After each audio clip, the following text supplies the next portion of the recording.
C'est un personnage un peu singulier, physiquement, facilement reconnaissable, imposant, roux, barbu, habillé en costume.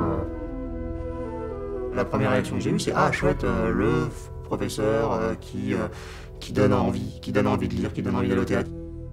Je trouvais ça très cool que dans un lycée, il y ait un professeur qui soit aussi cultivé et aussi riche intellectuellement. C'était quelqu'un de très exubérant, qui allait très facilement vers l'autre, etc. Donc je pense on peut se dire il est agréable. Une sorte de dandy un peu jovial, toujours à plaisanter, assez fin parfois. Parfois pas du tout. Il fait un peu peur au début, il est assez charismatique, puis il s'impose un peu directement comme l'autorité, étant donné qu'on est loin de chez nos parents. Moi j'avais l'impression que les gamins étaient hyper admiratifs et qu'ils l'adoraient quelque part, enfin ils le sacralisaient un petit peu. En fait les élèves non seulement le craignaient mais parfois le haïssaient. Soit il était adulé par une partie de ses élèves, soit il était détesté par l'autre partie, c'était assez variable en fait. Et je crois que c'était à peu près pareil au niveau des collègues. J'ai rencontré qu'après avoir été recruté, on s'est tout de suite très bien entendu. Et puis on a lancé le truc comme ça, et comme on était tous les deux complètement à fond, ça a marché vraiment bien dès le début en fait. On était très amis, on était vraiment très proches. On découvrait cette section, on voyait que ça marchait, on voyait que les gamins étaient super contents. Moi, je l'ai vraiment vu comme ça, évidemment, et sans imaginer tout ce qui avait pu se passer avant. Après, c'est quelqu'un, voilà, il n'a jamais caché, il était homosexuel, il était franc-maçon, il n'arrêtait pas de s'en vanter à droite à gauche. Et très vite, j'ai vu qu'il prenait énormément de place. Le lycée Pierre Bayen de Châlons-en-Champagne accueille en 2012 une section très particulière. Le cirque devient très vite la formation phare. Pascal Vey, enseignant en lettres dans l'établissement depuis 1993, assure la théorie avec les élèves de la section. Marie-Pierre Jacquard, professeure de sport, est recrutée sur le poste de pratique du cirque. Une codirection qui fonctionne parfaitement. Les deux enseignants vivent avec leurs élèves une aventure hors du commun.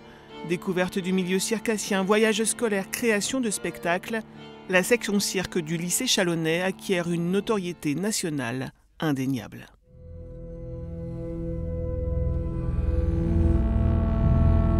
Moi, j'étais extrêmement investie avec les élèves que j'adore. Et très vite, il y en a qui me comparaient à leur maman de cirque. En fait, j'ai été super vite et moi, j'étais là tout le temps pour eux. Lui, il m'a fait croire en fait que lui, il avait ce même rôle-là en tant qu'un peu papa de l'option. Et moi, je trouvais ça top en fait, parce que je me disais voilà, les gamins ont un équilibre ici, les parents nous font confiance. Voilà, c'est quelqu'un de très manipulateur. Il a vraiment donné, moi, il m'a donné cette image-là. C'est un enseignant que j'appréciais, qui m'a laissé ma place en fait dans ses voyages, avec qui on travaillait conjointement à l'élaboration d'un programme lorsqu'on partait en voyage scolaire.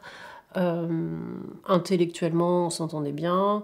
Et pendant ces voyages-là, tout se passait bien. Enfin, je veux dire, il n'y a jamais eu de problème.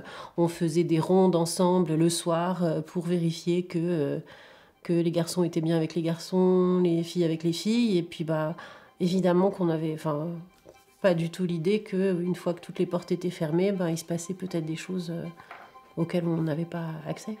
Dès que la porte de la classe se ferme, on sent qu'on rentre dans un autre monde. Et sur le moment, moi j'ai trouvé ça assez fascinant. Nous, ça avait été obligatoire de lui donner notre numéro de téléphone. D'ailleurs, on l'avait en ami sur Facebook, on l'avait en ami sur Instagram, on l'avait partout, quoi. Il avait une partie très autoritaire et en même temps une partie très... proche avec nous, donc il se permettait des choses assez intimes envers nous. Il y avait un espèce d'échange où on sentait qu'il y avait une relation de prof, mais qui était un peu plus que juste d'élève à professeur. Il a une pratique pédagogique extrêmement aristocratique, extrêmement élitiste, qui consiste donc à toujours prendre dans une classe un petit groupe. C'est ensuite un moyen, si vous voulez, de capter des futures victimes et de se rapprocher de manière plus intime en disant en fait, vous êtes pas simplement des élèves intelligents, brillants ou performants, ou voilà. Vous êtes des gens élus. Moi, ça a été tout d'abord, de façon simple, c'était en cours, avec une approche sur mon travail. Comme quoi j'avais de grandes compétences, de grandes capacités. Je ne sais plus exactement les mots employés, mais le sens était là. C'était lui me comprenait des choses que les autres ne pouvaient pas comprendre en fait. Toute sa vie, toutes ses relations tournaient à comment cacher le truc, à comment faire le truc discrètement et à comment faire pour que ça passe. Parce que je crois que le cirque, ça a été un vivier pour lui, une nouvelle aventure en plus des voyages scolaires qui duraient depuis 20 ans. Et il s'est dit, voilà, j'ai des nouvelles personnes qui sont directement proches de moi là, et ça va être facile. Et en même temps, mince, il y a Marie, mais finalement, il a trouvé en moi un moyen de se rapprocher des gamins, parce que moi, j'étais hyper proche d'eux, en fait, et que forcément, ils ne se méfiaient pas de moi, parce qu'ils n'avaient aucune raison de le faire. Enseignant agrégé en lettres au lycée Pierre Bayen, Pascal Vey est aussi professeur relais au Théâtre de la Comète de Châlons-en-Champagne. L'Académie de Reims lui confie également le poste de conseiller pour les arts et la culture. Quant à l'inspection générale, elle lui demande de participer à l'écriture des programmes scolaires en 2018. Une carte de visite et une réputation qui font partie de cette stratégie redoutable. Une fois que tout est en place, Pascal Vey passe à l'action. Il m'a invité à aller chez lui un soir, après les cours, pour soi-disant corriger ce que j'avais écrit ou ce que j'avais dessiné, tout ça. Mais j'étais content, on va dire, qu'un grand bonhomme comme ça me donne cette place un peu privilégiée, quoi. Il y avait ce côté-là, il a joué de ça, il a joué de ce côté à me sentir un peu spécial, quoi. Du coup, j'avais joué de ruse pour aller donc chez Pascal Vey. Je regardais derrière moi si j'avais pas été suivi. Ce côté un peu honteux au final d'aller... pas honteux aussi parce qu'on n'avait pas envie de passer pour le chouchou en quelque sorte. C'était loin d'être le cas au final. Les jeunes garçons sont ses protégés et ses proies. Mais lorsque certains lui résistent, ont une relation amoureuse avec une jeune fille, la cruauté de Pascal Vey est là aussi, sans limite. Tout est bon pour tenter de les détourner de leur choix.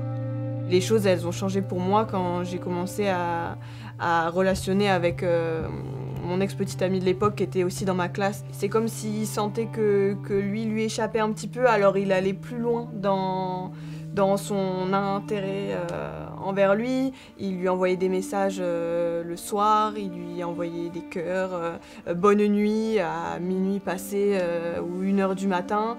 Ça lui est arrivé d'avoir des gestes, de lui caresser le bras en passant en cours, des choses comme ça. Et moi, ça a été tout l'inverse. Alors il me donnait même plus la parole en cours. S'il me donnait la parole, c'était pour me casser ou m'humilier un peu devant les autres. Effectivement, à partir de ce moment-là, qu'on tombe dans un réseau de pression, de chantage, dans un espace de parole qu'il contrôle complètement, où il parle à notre place, où il qualifie à notre place aussi ce qui se passe, où il qualifie à notre place notre sexualité. Quand le rapprochement intime, si vous voulez, ou la complicité est telle qu'il se livre au point de raconter un trauma d'enfance, on se dit « Ah, ok, il a été violé, bon, ce qui va m'arriver ou ce qui m'est arrivé ne peut pas être un viol. » Ça faisait partie du dispositif de capture et de prédation. Et c'est glaçant rien d'y penser, mais il ne pouvait être qu'innocent puisqu'il était victime. Il ne pouvait pas être agresseur. Il m'a servi à boire, et puis au fur et à mesure j'ai la notion du temps qui était un peu floue parce que j'ai tête qui tournait. Des choses après qui sont vagues. Et puis après, c'était l'image de moi tout simplement, qui était le pantalon baissé, et me retrouver dans cette pièce avec l'outil de moi. J'ai jamais vraiment su, en quelque sorte, si c'est mon cerveau qui a préféré faire un shutdown ou si, parce que comme j'ai pu voir d'autres témoignages après de gens qui ont aussi effectivement bu une boisson, qui ont eu la tête qui tournait, donc j'aurais jamais la réponse, probablement, mais moi, pendant des années, j'ai cru que c'était moi qui avais fait un blackout volontaire, en fait. Peu de temps après, où il me demande à me voir en fin de cours, puis qu'il ferme la porte, qu'il essaye de m'embrasser, qui me fait comprendre qu'on a vécu quelque chose d'extraordinaire, et moi qui ne lui dis pas non, arrête, ou quoi que ce soit, non, qui préfère dire baisser la tête, baisser les yeux, et un peu comme Un peu, ouais, l'animal qui se recroquevillerait et puis qui attendrait que le prédateur passe, en fait. C'était un peu plus violent à chaque fois, et puis il y a des fois, c'était violent d'un coup. Moi, j'étais sous influence, donc je m'en rendais pas compte, mais en dehors des abus sexuels purs et durs qui sont marqués et qui resteront marqués, il y a d'autres sévices corporels, de la torture, de la torture physique, parce que c'était sous tout ce délire de mentor, d'apprendre à contrôler la douleur, ce genre de choses-là. Donc ça pouvait être des trombones sous les doigts, ça pouvait être découper la peau, enfin ce genre de sévices corporels-là. Toujours sous couvert de dire il y a quelque chose à en tirer, il y a quelque chose à en apprendre. Ce qui est complètement con aujourd'hui, hein, je m'en rends compte. Mais quand j'étais dedans, pour moi ça faisait sens. C'est le mentor qui parlait, c'était l'autorité suprême qui disait j'avais juste à écouter, à faire et à apprendre. Depuis 9 ans, Marie-Pierre Jacquard enseigne aux côtés de Pascal Vey. Elle ne soupçonne rien jusqu'en juillet 2021 et un premier article dans la presse locale. Puis le mouvement Balance ton cirque vient totalement bouleverser ses convictions. Cette action, à l'initiative de tous les élèves des écoles circassiennes de France, dénonce les gestes déplacés, le harcèlement dans le milieu. Le lycée Bayen et sa section cirque sont ainsi mis en accusation.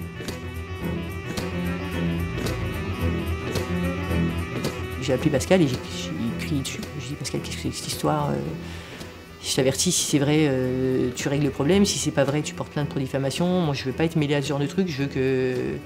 Et en fait, il m'a dit c'est de la diffamation, ce sont des calomnies. Je sais plus quel mot il a utilisé à ce moment-là. Je crois calomnie ou un truc comme ça. J'ai pas eu envie de douter d'eux. J'ai douté de lui tout de suite en fait. Par contre, j'ai été vraiment dans l'ambivalence parce que j'avais aucune preuve et aucun gamin qui me parlait pour le moment et aucun gamin qui m'a parlé pendant très longtemps. Et je me disais, imagine, tu vois, c'est peut-être une rumeur. Enfin, imagine, c'est comme il dit une rumeur ou je sais pas quoi et que moi, tu vois, je vais pas du tout le soutenir. J'ai pas soutenu et en même temps, je continue à lui parler, je continue à travailler avec. Enfin, ça a été le début de l'enfer.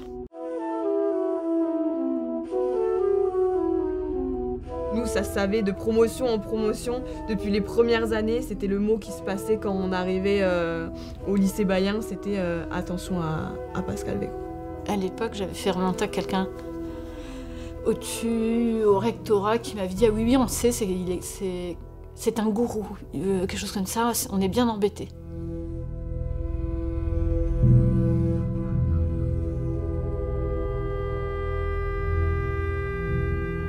J'ai d'abord réuni les élèves que j'avais, je leur ai demandé ce qui se passait. En fait, j'aurais dit, il faut que vous me disiez, et si jamais il se passe quelque chose, que quelqu'un vous fait du mal, je serai de votre côté. Et après, je savais bien que comme c'était mon ami, ça serait compliqué pour eux, en fait. Et je me suis dit, en fait, là, on est dans un truc vraiment galère. Donc, il y en a tout de suite une qui m'a dit qu'il était crade. Et puis, j'ai vu surtout le silence des autres, j'ai vu leurs yeux, et je me suis dit, ouais, ça, c'est la cata, quoi. Sauf que je me suis dit, s'ils me disent rien, comment je vais faire? Enfin, je savais pas quoi faire. Donc j'ai été voir ma proviseure tout de suite, mon adjoint. Je me suis heurtée au mur, en fait, dès le début. Ils ont dit, on n'a pas de preuves, on n'a pas de trucs écrits, donc on n'a rien. Je dis, oui, mais du coup, qu'est-ce qu'on fait? Enfin, comment on fait? Et à partir de là, moi, je me suis dit, je vais essayer de recontacter tous mes anciens élèves garçons, et j'avais contact encore plein d'élèves, donc je les ai déjà contactés eux, qui m'ont dit, Marie... nous, on se doutait bien, on savait. Alors, je sais pas ce qu'ils savaient exactement, parce que c'était toujours des on savait, machin. Et à ce moment-là, je me suis rendu compte que tant qu'on n'aurait pas des faits, ça allait être dur et surtout, on n'allait pas être entendu. On sent qu'il y a quelque chose. De toute façon, il y a quelque chose. Mais c'est pas palpable pour le moment. Donc, voilà, on cherche. Après, les élèves ont été super forts par eux-mêmes, hein, parce que moi, j'ai plein de filles élèves qui ont fait des groupes de discussion pour pouvoir permettre à d'autres de rentrer dedans, en tout cas dans le cirque, puisqu'ils ne connaissaient pas ceux d'avant, puisque nous on était récents et on s'est aperçu que beaucoup plus tard, que ça avait commencé il y a plus de 20 ans en fait, 25 ans même. Marie-Pierre Jacquard et Benjamin Freyermuth réussissent ainsi à mettre en confiance, puis libèrent la parole de certains élèves du lycée. Ils retrouvent la trace de ceux qui, des générations plus tôt, ont aussi subi l'emprise et les agressions sexuelles de Pascal Vey. Quand elle me contacte, ça sort de nulle part, ça fait évidemment ressurgir quelque chose sur le moment, je dis mince. Je sais même pas, enfin j'ai peut-être réfléchi quelques secondes, mais je me dis allez c'est bon, quelqu'un en parle, donc je vais lui en parler. Elle me pose la question, je vais lui en parler. Ce besoin, donc d'un coup, quelqu'un arrive et puis ouvre les vannes et c'est parti, on se lâche. Et ça a fait du bien. Elle m'a sauvé la vie, en vrai. Que ce soit elle ou l'ami par qui elle est passée pour me faire un peu bouger mes fesses pour dire les choses, elle m'a sauvé la vie. Hein.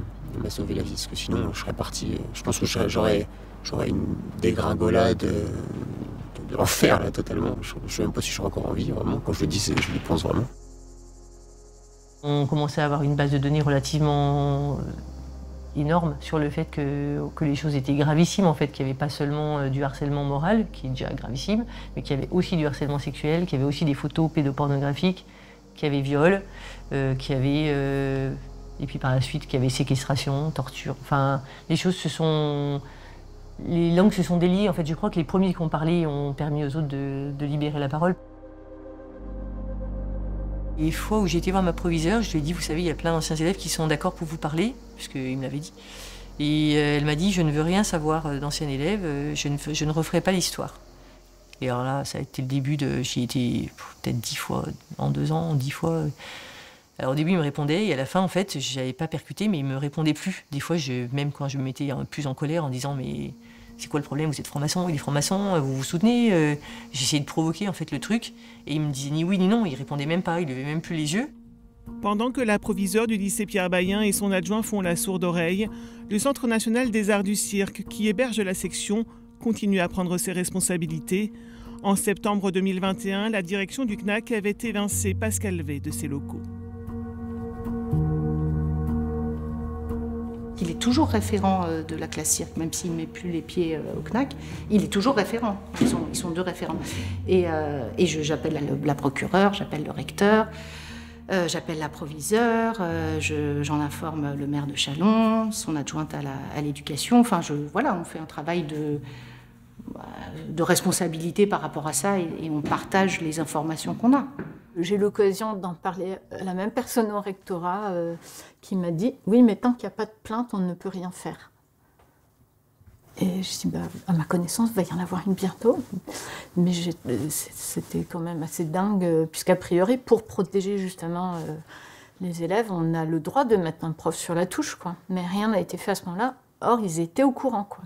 C'est absolument pas possible, quand on est cadre de l'éducation nationale, d'entendre ce genre de signalement et de rester sans réagir, sans chercher à comprendre, sans interroger les élèves et sans transmettre.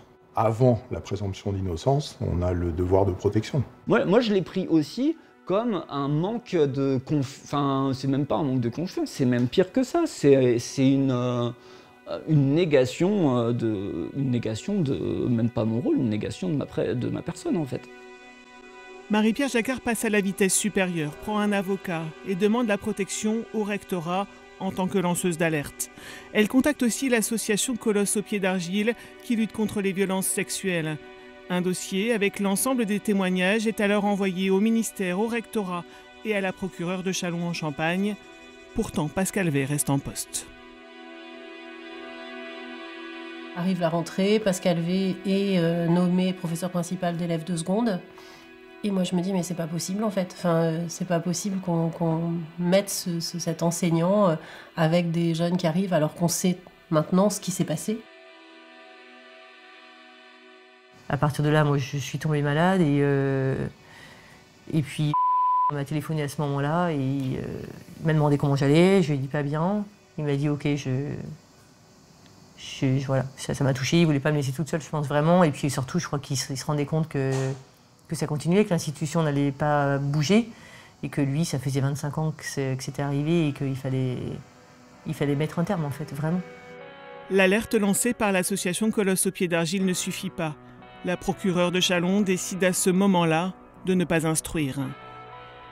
Face à la détresse de Marie-Pierre Jacquard et à l'inaction de l'éducation nationale, Benoît, la toute première victime de Pascal V, porte plainte pour viol, 28 ans après les faits. C'est de la cohérence et de la loyauté vis-à-vis des autres victimes. Bon, en fait, il faut faire avancer un tout petit peu la cause. Il faut mettre l'institution face à ses contradictions, à sa vilainie, à sa couardise ou à sa lâcheté. Fin septembre 2023, à la suite de la plainte de Benoît, Pascal V est suspendu par le rectorat de Reims. Marie-Pierre Jacquard reprend son poste, mais les relations avec sa hiérarchie sont invivables. Face au pas de vague de l'institution, la lanceuse d'alerte est devenue la personne à faire taire. À un moment où j'avais enfin une réunion avec le recteur, où j'allais pouvoir lui parler en direct en fait, ou sans passer par ma hiérarchie, mes inspectrices et ma proviseure et mon adjoint ont réussi à convaincre le recteur qu'en fait j'étais juste quelqu'un qui voulait embêter le monde, récupérer des heures sup, et en fait que c'était moi le problème, quoi. Et donc le rendez-vous a été annulé, j'ai jamais pu avoir ce rendez-vous. Et en fait ces mêmes personnes ont récupéré les heures de Pascal V et les ont données à la femme du proviseur adjoint qui avait couvert l'affaire avec tous les autres, quoi, en fait. Je pense qu'à ce moment-là, ils disaient que ça n'allait jamais sortir et que rien n'allait se savoir. Je sais pas ce qu'ils se disaient, en fait. Je sais pas.